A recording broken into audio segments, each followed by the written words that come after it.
민수기는 1장부터 11장까지 언약의 취지를 설명하고 있습니다. 이제 이 언약을 가지고 가나안 땅에서 지킴으로 하나님 나라의 백성답게 그 나라가 그리고 그 백성이 서게 될 것입니다. 그리고 나서 12장부터 26장까지는 언약의 세부적인 내용들, 즉 적용들을 말하고 있습니다. 이제 우리는 언약의 취지를 충분히 봤습니다.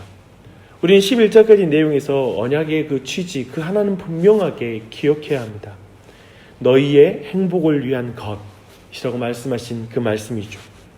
모세가 언약의 취지를 지금까지 반복적으로 강조한 이유는 언약의 취지를 알지 못하면 이스라엘 백성들은 결코 그 언약의 세부 사항을 지킨다고 할지라도 유익을 얻지 못할 것이기 때문에 그렇습니다. 물론 그 언약의 세부적인 내용을 지킬 수도 없을 것입니다. 언약의 취지에 대한 설명에서 그렇기 때문에 가장 중요한 것은 순종의 원리였습니다. 순종은 대부분의 다른 종교와 당시 가나안 종교가 하는 것처럼 무엇을 얻기 위한 실용적인 의도에서 시행되어서는 안 되는 것이었습니다. 그러니까 사람들이 생각할 때 이게 내게 어떤 이득이 있지? 또 이것이 어떤 유익이 있지라는 관점으로 말씀을 그냥 순종하는 것은 바르지 않다라는 것이죠. 순종은 하나님이 선하시다는 것을 인정하는 것, 즉 신뢰하는 것에 대한 외적인 표현입니다. 즉 순종은 믿음의 열매인 것입니다. 믿음으로부터 나오지 않는 모든 외적 행위로서의 순종은 하나님 앞에서 어떠한 의미도 없습니다. 그래서 언약은 결국 모든 말씀은 나를 온전케 하고 행복하게 하기 위한 선하신 하나님을 믿음으로 말미암아 지키는 것이다 라는 것이 바로 이 언약에 강조된 순종이 바로 그러한 의미입니다. 사탄이 첫사람 하와를 유혹할 때 한번 생각해 보십시오. 제일 먼저 하나님이 사람에게 뭔가 감추고 있다. 이 선악의 열매에는 뭔가 엄청난 능력이 있는데 이걸 먹지 말라고 하는 이유는 하나님이 뭔가 너에게 감추는 것이 있고 진짜 좋은 건 너에게 주지 않았어. 하나님은 그런 분이야 라고 하나님의 선하심을 깨뜨립니다. 그래서 사람의 눈이 열리죠. 하나님의 선하심을 의심하게 만드는 것이죠. 그러자 말씀을 지킬 이유가 그 여자에게 사라집니다. 하와는 자신을 행복하게 하는 것은 자신의 선택이라고 확신하게 되죠. 즉 하나님이 나보다 나를 더 사랑하는데 내가 나를 더 사랑해, 하나님 나를 나보다는 덜 사랑해 라고 이렇게 의심하게 만든 것입니다. 우리는 그런 의미에서 하나님을 신뢰하기에 그저 순종하는 법을 배워야 합니다. 때론 내 이치, 내가 이해하지 못하는 상황이 있을 수도 있죠. 그리고 그 말씀을 지켰을 때 어떠한 유익이 내게 있는지도 분별이 안 되는 순간도 있습니다. 하지만 하나님의 말씀이기 때문에 지킨다 라는 그 관점이 바로 사실은 모든 신앙에서 세워져야 될 내용입니다. 이렇게 이해하면 이제 언약의 세부적 적용으로 그 첫 번째가 예배라는 것을 우리가 조금 더 이해할 수 있습니다. 선하신 그 하나님을 예배하는 것이 가장 중요한 언약의 적용입니다. 이제 모세는 예배의 문제를 다룹니다. 예배가 이스라엘 백성의 삶의 우선순위를 차지하는 것입니다. 그것이 바로 12장의 내용이죠. 10계명에서도 예배의 문제가 제일 먼저 나오는 것을 우리는 확인할 수 있습니다. 즉 참된 예배와 거짓 예배에 대한 구분입니다. 12장의 가장 중요한 강조는 하나님이 정한 곳 그 장소에서만 예배하도록 명령하신 것입니다. 12장 한번 여러분 다시 펴서 보십시오. 5절, 11절, 14절, 18절, 21절에 그 정한 장소가 나옵니다. 이제 이스라엘 백성은 가나안 곳곳에 흩어져서 살게 될 거예요.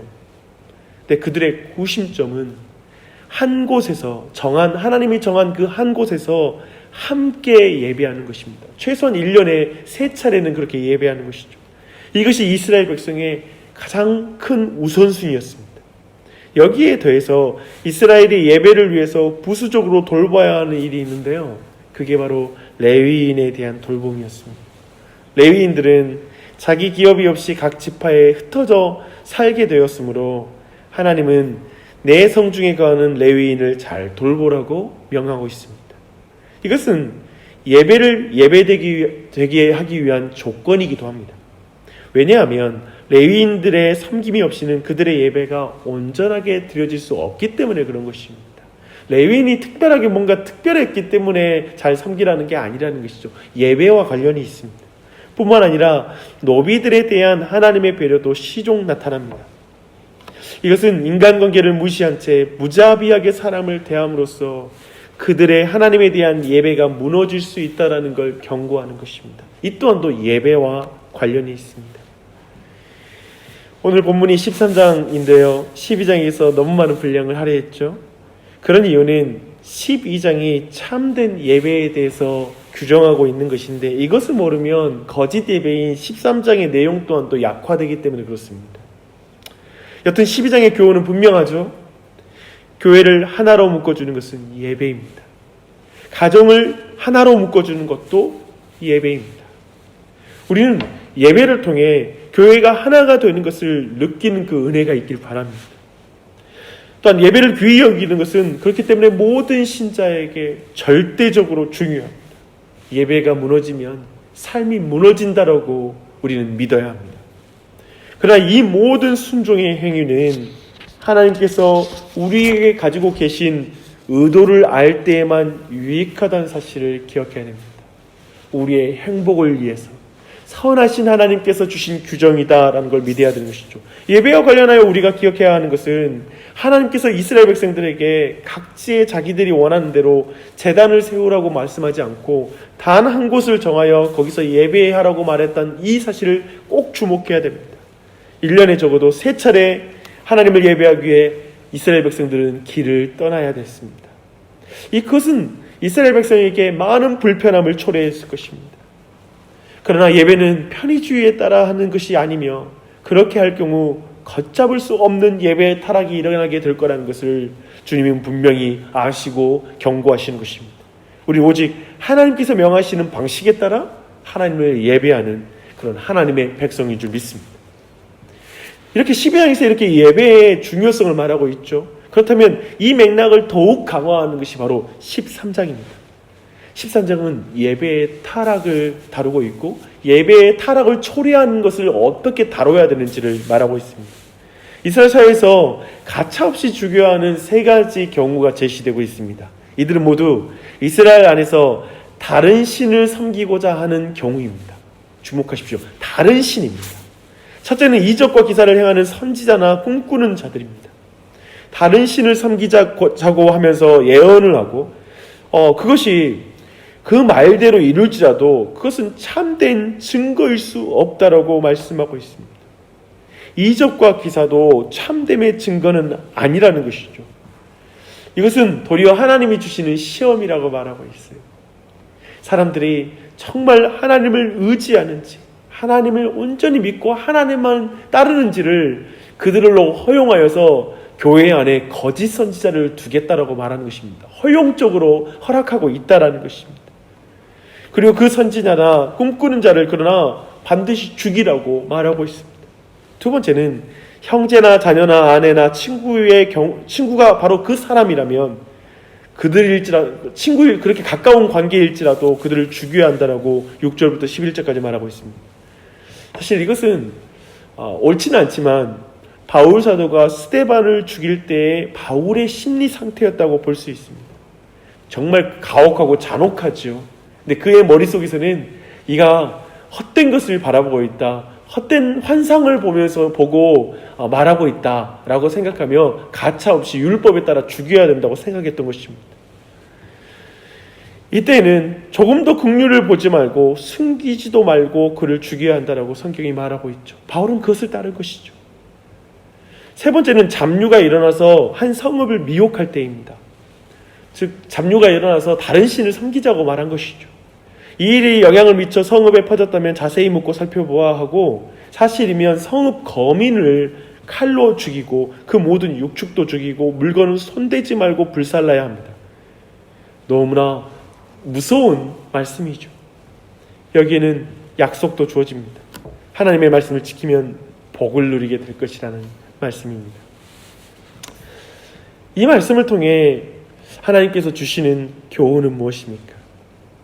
오직 한 하나님을 예배하는 것 이상으로 중요한 일은 없다는 것입니다. 다른 우상을 섬기는 것, 다른 것을 의지하는 것은 철저하게 제거되어야 됩니다. 죄와 피 흘리기까지 싸워야 됩니다. 다른 우상을 섬기는 죄, 다른 걸 의지하고 다른 것에 우리의 마음을 두는 것과 철저하게 싸워야 하는 것입니다. 이 부분이 너무나 강조되죠. 그리고 하나님보다 우선되는 관계는 존재할 수 없다는 걸 분명히 말합니다. 그것이 배우자이거나 형제이거나 부모와 자식이라 할지라도 하나님께서 말씀하신 대로 미워해야 합니다. 미워한다는 표현은 헬라어에서 비교급에 대한 표현으로서 덜 사랑한다는 말입니다. 주님은 무릇 내게 오는 자가 자기 부모와 처자와 형제와 자매와 및 자기 목숨까지 미워하지 아니하면 능히 나의 제자가 되지 못하고 라고 하셨습니다. 둘째로 이적과 기사 또는 예언과 같은 것들은 그 종교의 참됨을 증거해 주는 것들이 아니라는 사실을 기억해야 할 것입니다. 마귀도 역사하는 힘이 있어 그렇게 할 수 있는 것입니다. 병을 낫게 해주는 것이 반드시 옳은 종교의 표시는 아닐 수 있습니다. 오직 하나님만이 참되십니다. 그래서 우리의 예배는 오직 하나님만을 예배할 뿐입니다. 셋째로 마귀의 역사는 집단적으로도 일어날 수 있다는 걸 보여줍니다. 한 성음을 미혹하는 방식으로 한 사회의 체제를 지배한다는 점을 유의할 필요가 있습니다. 우리는 오직 한 하나님만을 그리고 그분의 말씀을 따라서 섬기고 예배해야 될 줄 믿습니다. 요즘 코로나 전염병으로 많은 교회가 인터넷 예배를 하고 있는 만큼 사실 오늘 말씀 약간의 그런 관련성이 있어서 바르게 적용하는 그 부분이 필요할 것 같습니다. 사실 오늘 말씀 한 곳에서 하나님이 정한 곳에서 그 백성이 하나가 되어 예배하라는 이 강조는 아마도 우리 모두가 히브리서 10장 25절이 생각하게 될 것입니다. 모이기를 피하는 어떤 사람의 습관과 같이 하지 말고 오직 권하여 그날이 가까움을 볼수록 더욱 그리하자라고 하신 말씀이죠. 그래서 이 말씀대로 본다면 성도들은 마지막 때가 가까울수록 더욱 주일에 교회에 모여 예배드리기를 전념해야 된다라는 걸 강조하는 것이죠. 그래서 이 말씀을 강조한 나머지 인터넷 예배를 드리는 이런 모든 것이 배교이다라고 이렇게 비판하는 사람들을 보게 됩니다.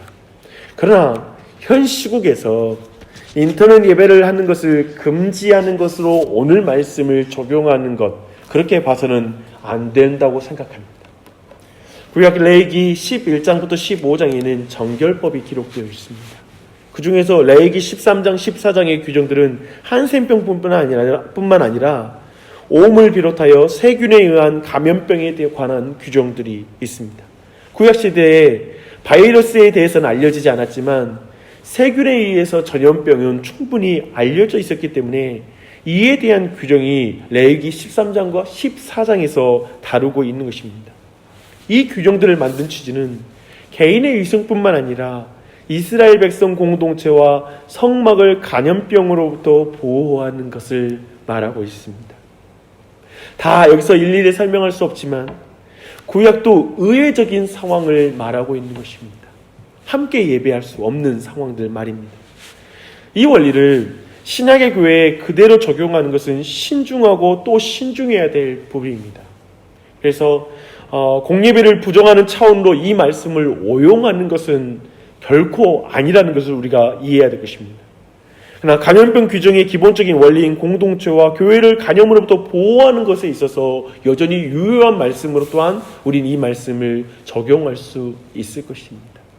하지만 오늘 제가 말씀 가운데 그러나 구약이 중요한 오늘 말씀을 따르면 사실 우리 끊임없이 또한 함께 모여 예배하는 그것이 일반적인 상황에서 우리의 일상적인 상황에서 가장 우선순위에 속하고 그리고 그 예배는 하나님이 그 정한 곳에서 온 공동체가 함께 하나가 되어서 예배하는 건 공동체가 하나가 되게 하는 일에 너무나 중요한 원리라는 사실 또한 기억해야 될 것입니다.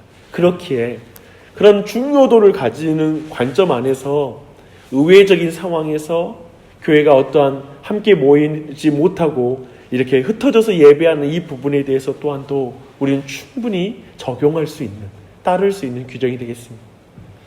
본교회도 이 부분에 대한 깊은 고민 속에 하나하나 고민하면서 당회에서 하나하나를 정하고 많은 토론을 하고 생각을 나누면서 모든 교회에 가장 알맞은 방법으로 안전한 방법의 예배의 방향을 생각하고 있습니다. 여러분 이것을 위해서 계속 기도해 주시고, 사실 너무나 우리 안에 안타까운 것, 정말 예배가 이토록 중요하고 교회를 하나 되게 하고 하나님이 명령하신 이 예배를 함께 예배할 수 있는 게 얼마나 귀한 일인지를 돌아보는 기회가 됐으면 좋겠습니다. 그리고 그 속히 모든 교회가 정말 자유롭게 하나님을 그렇게 예배하고 함께 모일 수 있는 그 날이 속히 올 수 있도록 기도했으면 좋겠습니다.